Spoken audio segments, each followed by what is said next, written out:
All right, so we're going to dive into this really wild ancient vision today. It's all about a river that starts as just a tiny trickle from God's presence, but it grows into this unstoppable force for renewal. And trust me, this isn't just a story, it's basically a blueprint for total transformation. And this line right here, this is the central promise of the whole thing: complete and total renewal. It's this idea that no situation is too far gone, that nothing's too broken to be brought back to life. This single sentence really captures the incredible hope we're about to unpack. Now, to really get the power of this vision, you have to understand the despair it was born from. I mean, the prophet Ezekiel, he's in Babylon, he's a captive. His home, Jerusalem, has been absolutely destroyed. The temple, which was like the very heart of their faith, is just a pile of rubble. This was a deep national crisis, a spiritual crisis. The people felt completely abandoned by God. And it's right there, in the middle of all that hopelessness, that Ezekiel gets this message. Now, this wasn't just some nice story to try and cheer people up. No, this was a divine promise that God was not finished with them. It was a vision of restoration for a people who were absolutely broken. So where does this miraculous river even start? At the temple.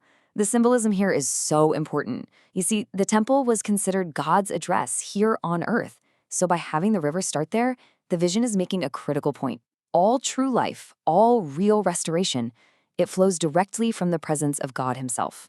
Period. Okay, so let's get into the vision itself and see how this whole thing builds.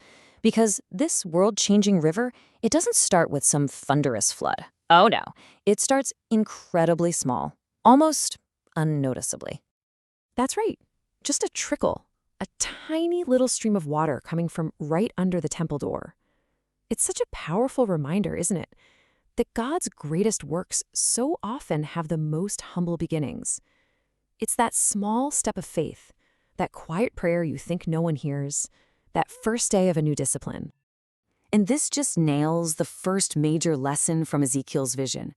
We're so often tempted to look at our small beginnings and think they don't matter, right? But this vision says the exact opposite. Honor that trickle, follow it, because that small act of obedience, it could be the source of your entire future river. So the river starts small, but you can bet it doesn't stay that way. As Ezekiel follows this angelic guide, something absolutely miraculous happens.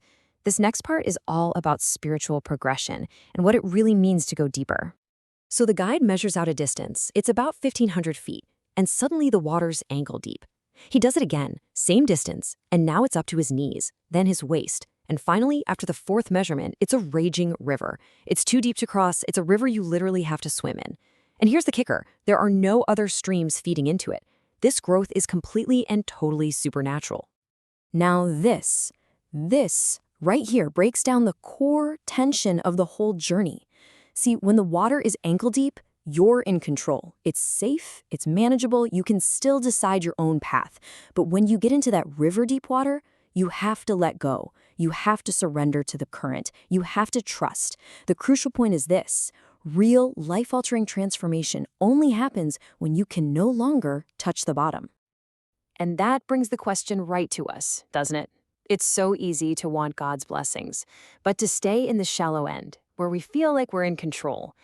But are we missing out on the full power of the river by playing it safe? The real miracles, the real change, that all happens out in the deep water. Okay, so this brings us to the river's final destination. This isn't just a random journey. This river has a very specific, incredibly important purpose: to flow directly into a place of absolute death and completely transform it. The river flows right into the Dead Sea. Now, in the ancient world, and honestly, even today, the Dead Sea is the ultimate symbol of barrenness. Nothing lives there. It's such a powerful metaphor for the dead places in our own lives, right? The broken relationship, the dead-end job, that dream you gave up on, the hope you thought was lost forever. But just look at what happens when the river from God's presence shows up. Everything changes. The salty, dead water is healed. It becomes fresh. Suddenly, it's swarming with fish, trees spring up on the banks, and they're bearing fruit every single month, and their leaves actually bring healing. The message is just so clear, it's unmistakable. Nothing is too dead for the river of God. You see, this isn't just some fascinating old story. It's a personal roadmap. It's a blueprint for our lives, right here, right now. This is our invitation to get off the shore and get into the water. So here it is, broken down for us. First, honor those small beginnings. That tiny little step is actually going somewhere. Second, be willing to let go of control.